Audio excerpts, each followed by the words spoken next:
这礼拜现在为大家更新一下最新的情况。2月29号，韩国医师返岗的人数不如预期，那政府也已开始针对未复工的7000多位医师展开调扣执照的程序。3月3号的时候，韩国约有1.2万名医师上街头抗议政府的扩招政策。另外也补充一下韩国政府的说法，韩国政府说罢工发生前，其实有和医界沟通过很多次。那过去韩国医学生的人数其实也曾一度下降，扩招只是把过去不足的人数给补回来而已。除了扩招呢，政府也有提出地方医疗的改善政策，那并非如外界所以为的只依赖人数的扩增。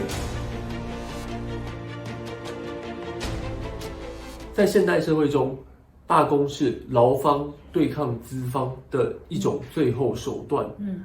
那通常在没有这么严重的情况，劳方可以用其他方式来回应资方，会跟资方谈判，比如说跳槽啊，转行啊，对，是啊。但是在医界里面，如果想要跳槽的话，是不容易发生的。对，如果在同层次的医院之间想要换医院的话，事实上都会被身价调查啦。人家就会觉得说，你是不是能力不足，或者是个性有问题？不然原本好好的工作啊，对，好好的工作怎么不能做了，要离职呢？没错。然后我们也不太可能转行，我们也不容易摆烂，除非你脱离医院，要不然事实上在这样的体制下，确实很难发生哈。环境没有这么的友善，但是大家就还是在自己的岗位上努力这样子。没错。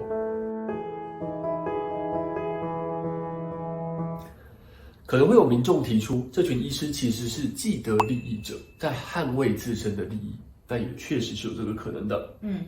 不过也有住院医师主张呢，政府一直在利用多数的民意，放任医师有长期高工时、过劳的问题。那到底谁说的对呢？这问题很难客观的讨论，因为我们会因为自己的身份和利益调到特定的立场。如果真的要进一步的客观的评估的话，我觉得需要引入无知之幕的概念。可以跟观众介绍一下什么是无知之幕吗？好的，无知之幕是美国政治哲学家 John Rawls 为了讨论社会正义所提出来的一种思想实验。他要求人们在幕后，也就是在还没有出生，不知道自己在社会中的权利、地位、能力的各种讯息的情况下，选择一套自己可以接受的社会规则。可以举个例子吗？假设呢，这个社会上有工厂主人和劳工两种角色。那工厂主人的获利比较高，可是要承担比较大的风险。劳工他的获利低，但是风险也小。那这时候是不是大家重新投胎的时候，都会想要成为工厂主人呢？那结果是不一定的。那这要怎么应用到韩国医师罢工的事件上？民众可能会觉得住院医师薪水比较高，是一群既得利益者在上街抗争。但是没有当过住院医师的人，很难体会工时长又要承担高度风险的医疗环境。那如果回到无知之幕背后重新投胎一次，那还会不会选择要当医师呢？如果还会，要么是有够大的热情，要么这个职位确实能够获得不错的社会资源。所以换句话说，如果他们在无知之幕后坚决不再当住院医师，就代表他们认为自己确实受到剥削，是不正义的。是的，虽然各界会有不同的看法，但是最能判断这件事情正不正义的，恐怕是住院医师自己，而且不是他们当下的自己。因为受过多年的医学教育，又在临床熬了好几年，他们已经投入巨大的成本，所以在这个时间点，往往会选择咬着牙继续撑下去。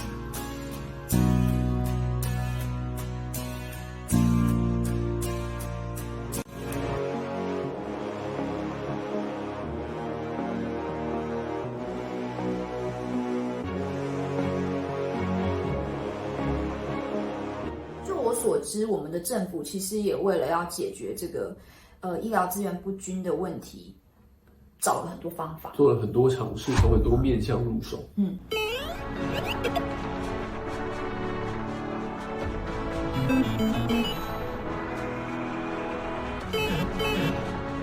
EGY 制度的设立，好，然后公费生、军费生，好，大科奖金。当然，这有些制度不完全是为了要解决人力的问题而设置的，不过这些制度也许都有帮到一点忙。我们去查了一下政府公告的计划书。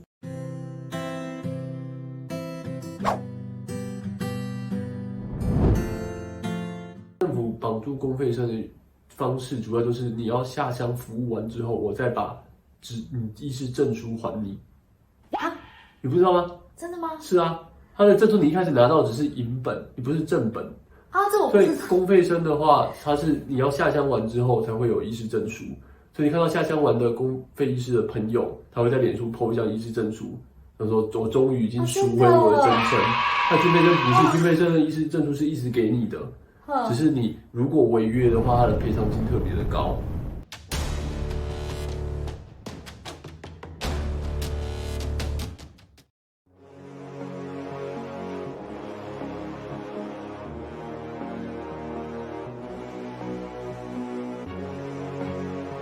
以前呢，我看前辈的影片了哈，就是有提到说，他们过往的经验呢，公费生其实绑定的契约，根据你契约内容会有所不同。1到4年不等，当然也有很长的5年甚至10年的，不过平均就是1到4年不等。新制以后呢，其实就是要10年，所以显然政府可能是发现合约期满之后，大家并没有很乐意继续留在那边，所以他现在用更长的契约来留住这些人。没错。不过前辈们也提醒说，他们认为这样子治标不治本，因为原本这种公费生制度应该是一个互利关系。他们认为最后大家没有留下来，除了个人人生规划的考量之外，还是有一些别的因素在影响，但这些别的因素很难被政府所重视及解决。曾经有一度呢，都面临了招生困难的情况，住院医师人力短缺，所以政府就在某一年度提出了这种制度之后，还真的有收到成效。那几年呢，甚至妇产科啊、急诊都有回春的现象，不仅招生率提升，留任率也提升，甚至有时候还可以到买招。端猪牛肉是真的有帮忙的，但是这1-2年又开始出现了招生比较下滑的情况。我认为要在一个行业把人留下来，不管是什么行业，不外乎就是2个层面。第一个层面就是够高的薪水，够好的福利。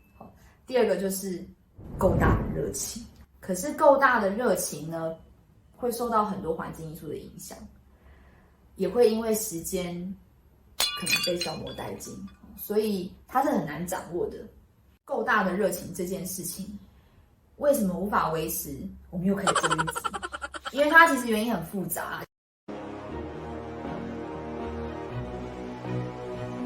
还有一个问题，就是偏乡是不是把薪水提高，大家就愿意去了？其实我觉得这个问题没有大家想的这么简单，因为除了地点的选择之外，还有一个非常重要，也大家比较难体会的是关于个人职业生涯上的一个考量。如果一个人他在一开始选科的时候就已经选了5大科，我们可以合理的推测，他可能有很大的机会对这个行业抱有蛮大的热情或远大的志向。不管是医学教育经历了多年，还是住院医师时期过得很辛苦，都是为了这未来能够在这个领域上有所贡献，一展长才，才会投身这个我们认为稍微比较艰困的医疗环境。没错。也就是说，当他当上主治医师，可是却前往偏乡的时候，可能不仅研究资源比较缺乏，他要开比较困难的手术，就算技术上可以配合，也不见得后备像是加护病房啊，都可以一起来配合。这也是为什么，即便他有想要去偏乡服务的心，但是却碍于个人职业生涯的发展，可能并不会选择走上这条路。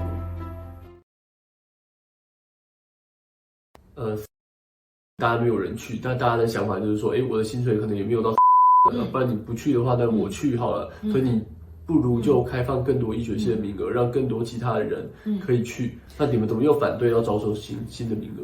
大家有没有想过，如果我们今天开放大量的名额，如果一大堆人涌进来，却没有足够的师资或者是场所能够训练这群人的话，那会发生什么事？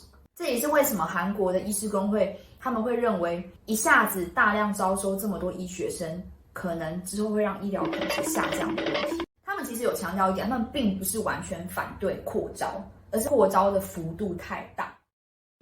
外科就是一个很明显的工作场域，刀就是这么多，越多人来分，大家训练的机会就越少。台湾医疗的费用相比国外是比较高的，所以民众容易小病往大医院跑，或是不那么急的病也往急诊跑，导致临床 loading 会变得比较大。对，所以大家普遍对于医学的教育或者医疗的教学、师徒之间的传承这件事情，其实并没有这么的能够把很多的时间精力花在上面。有时候真的不是只是靠热情，你也要有体力啊。那当你今天已经过劳了，你又要如何用身体去展现你的热情呢？政府除了向人招手，他还对医疗院所还有一些奖励的政策。在偏乡地区职业的诊所，它能够营运下去，它每个月有收到基本的点值。所以并不是只有大医院，连诊所这一块他们有想办法。那如果万一大家觉得城市的生活品质比较好，还有没有其他方式来解决呢？还有最后一招，可不可以人都不要移动呢？也是有可以的，就是远距医疗。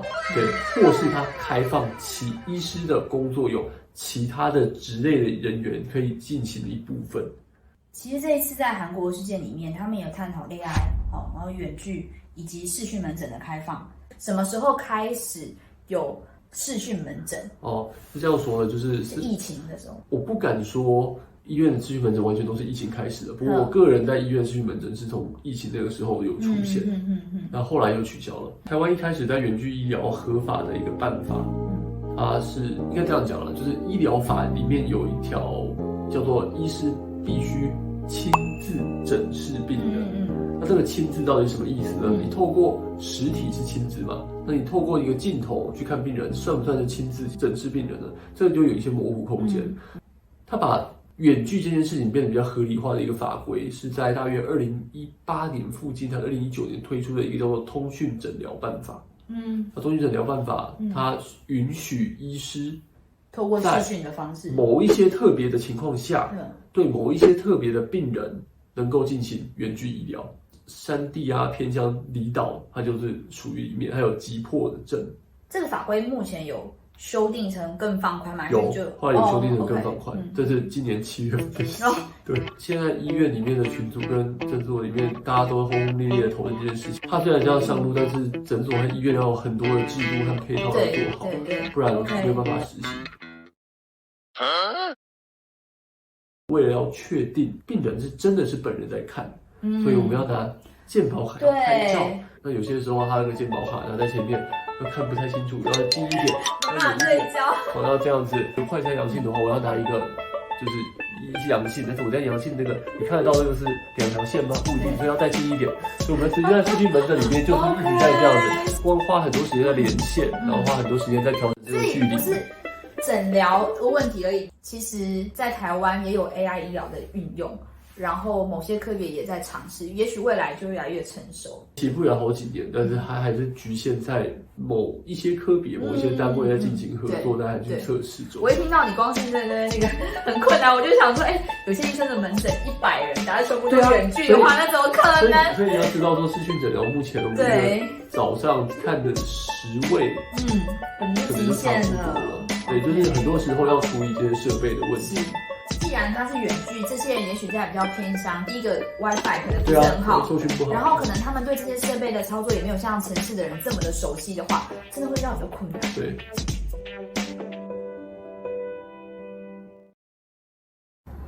关于医疗不均呢，我们已经说了很多，所以现在来重新回答一下，台湾医疗人力到底够不够？